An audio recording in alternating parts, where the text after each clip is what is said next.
Oui, chers frères africains, chères sœurs africains, Dieu n'existe pas. Il n'existe pas, il est au-delà du concept d'existence ou de non-existence. Dieu n'existe pas, en tout cas pas dans le sens où tu l'entends. Pourquoi je dis ça? Eh bien, tout simplement parce que exister, ça veut dire avoir été créé par quelqu'un, avoir un commencement. Or, Dieu n'a pas été créé par qui que ce soit, n'a pas de commencement, n'a pas de fin, et tu ne pourras t'en rendre vraiment compte que le jour où tu quitteras cette terre, c'est-à-dire débarrassé de ton corps physique, et que tu rentreras à nouveau parce que tu y étais avant de venir sur terre et tu y retourneras, et tu rentreras à nouveau dans le monde de l'au-delà, le monde des esprits, appelle-le comme tu veux, en tout cas le monde réel, parce que encore une fois, comme je le dis, ce monde physique, cette terre, c'est une illusion. Et cette illusion où l'être humain pense que Dieu existe et que parce qu'il existe et parce qu'il lui a demandé de convertir tel ou tel peuple ou d'évangéliser tel ou tel peuple, il doit pour cela employer la force ou employer des méthodes prosélytes. C'est tout simplement un non-sens. Tu sais, mon frère, ma soeur, c'est parce que parmi nous, beaucoup pensent que Dieu existe, c'est-à-dire qu'il est compris dans l'existence. Parce qu'en fait, exister, ça veut dire être compris dans l'existence. Donc tu fais la différence entre ce qui existe et ce qui n'existe pas. Donc pour toi, il y a des choses qui existent, peut-être parce que tu les as vues, ou parce qu'on t'en a parlé, ou parce que tu en as la preuve. Ça n'a strictement aucun sens. Dieu n'existe pas. Dieu est au-delà de l'existence, de la non-existence. Tout simplement. Dieu est au-delà de l'existence ou de la non-existence. Je sais que c'est difficile à comprendre, mais tu as besoin de le comprendre pour comprendre qu'en fait les religions sont un piège. Les religions sont une prison mentale. Pourquoi? Parce que... Attends, je vais m'asseoir parce que là, je suis accroupi. Voilà. Là, tu vois, derrière moi, il y a cette magnifique plage. J'aime beaucoup me mettre au niveau de la nature de la plage parce que c'est une des nombreuses preuves que Dieu existe. Non, je plaisante. Dieu n'existe pas. Il est au-delà de l'existence. Par contre, notre comportement à nous pose question parce que on se déchire entre nous, entre chrétiens, musulmans, juifs, bouddhistes, athées ou que sais-je. Tu sais, c'est au nom de l'existence de Dieu ou d'Allah ou de Yahvé que les hommes s'entretuent entre eux. Donc, ils s'entretuent entre eux, ils se détestent entre eux pour un Dieu qui en fait est le Dieu de l'amour universel et inconditionnel, le Dieu éternel infini. Donc ce qui est infini n'a pas de fin, n'a pas de début. Ce qui est éternel n'a pas de commencement, n'a pas de fin. Donc, qu'est-ce que tu veux enlever à ce qui est éternel? Qu'est-ce que tu veux enlever à ce qui est infini? Et selon toi, est-ce que ce qui est infini, éternel et qui aime inconditionnellement, c'est-à-dire sans condition, que tu crois en Dieu ou pas, ça n'a pas d'importance. Tu es aimé inconditionnellement. Que tu sois chrétien, bouddhiste, juif ou pas, ça n'a pas d'importance. Tu es aimé de la même façon inconditionnellement. Les chrétiens ne sont pas plus aimés que les musulmans ne sont pas plus aimés que les chrétiens, les bouddhistes ne sont pas plus aimés ou moins aimés que ceux qui ne croient en rien. En réalité, en vrai, heureux sont ceux qui ne croient pas. Oui, heureux sont ceux qui ne croient pas. Parce que Dieu n'a pas besoin qu'on croie en lui. La croyance, c'est quoi? Je crois en. Ça n'a pas de sens. Vous êtes des étincelles de Dieu. Nous sommes des étincelles de Dieu.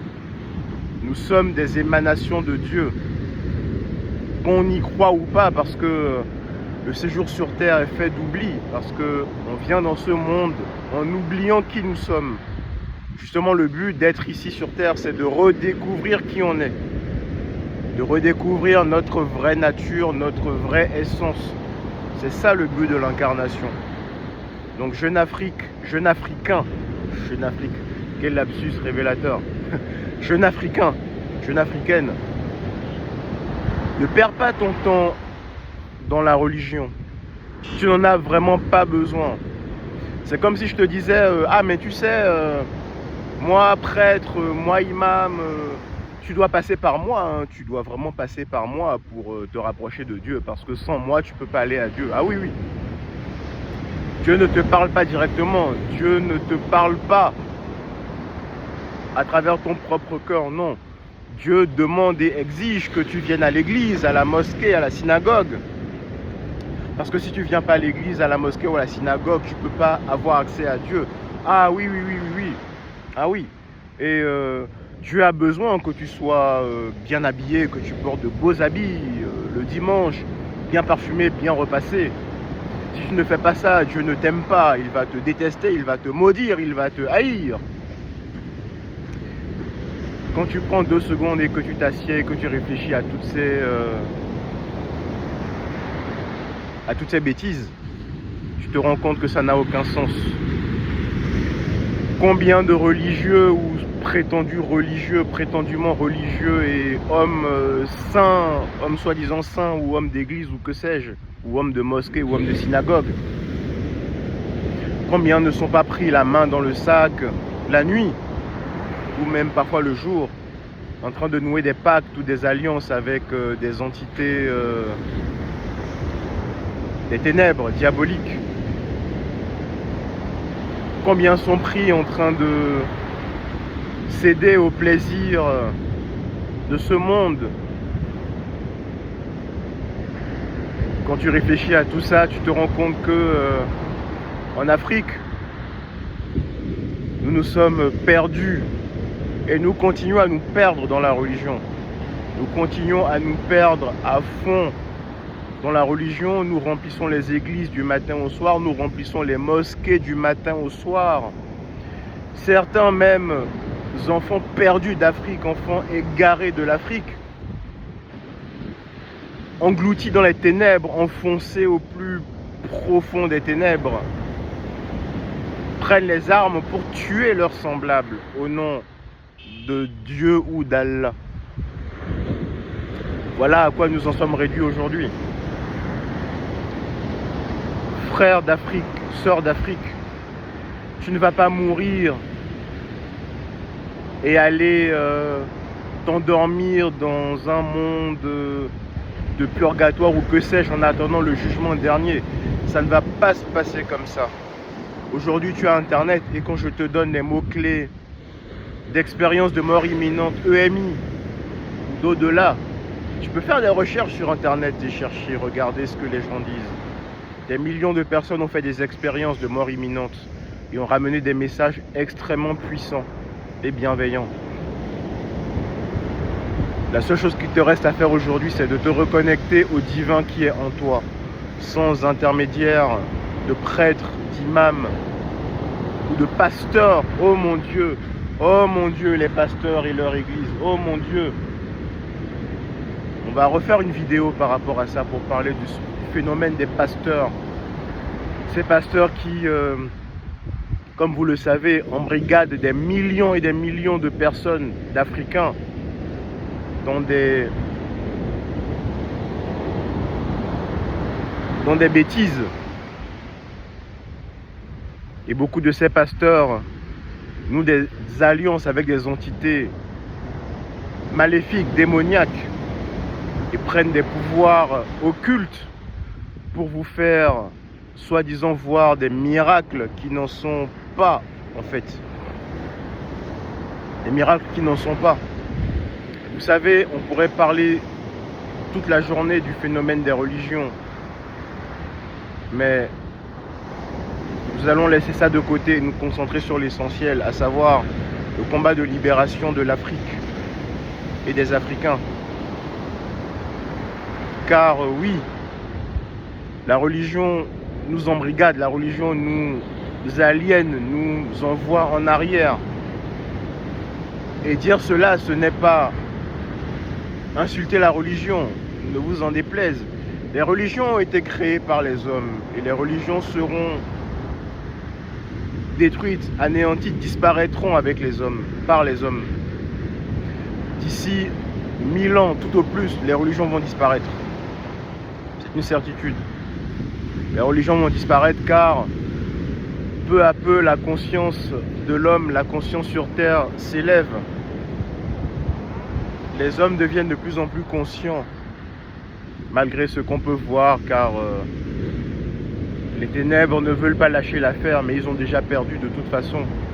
Je ne sais pas si vous l'avez remarqué, mais depuis quelques années, on dirait que le temps s'accélère. C'est un peu comme si une journée, aujourd'hui, paraît beaucoup plus courte qu'il y a encore 5-10 ans. Vous allez remarquer, ceux qui ont remarqué l'ont remarqué, le temps s'accélère. Je vous assure, le temps s'accélère. Nous sommes entrés dans une période de nouvelle conscience, d'élévation des vibrations de la Terre. Beaucoup parmi vous ont entendu que nous sommes à l'ère du Verseau. Cette ère où tout ce qui est caché sera révélé, tout ce qui est enfoui, englouti sera ramené à la surface. Jeunesse d'Afrique, ça va aller, ne t'inquiète pas. Ce combat, on l'a déjà gagné. Ce combat contre les forces du mal, les forces occultes, on l'a déjà gagné. Courage et force. Force à nous, force à toi.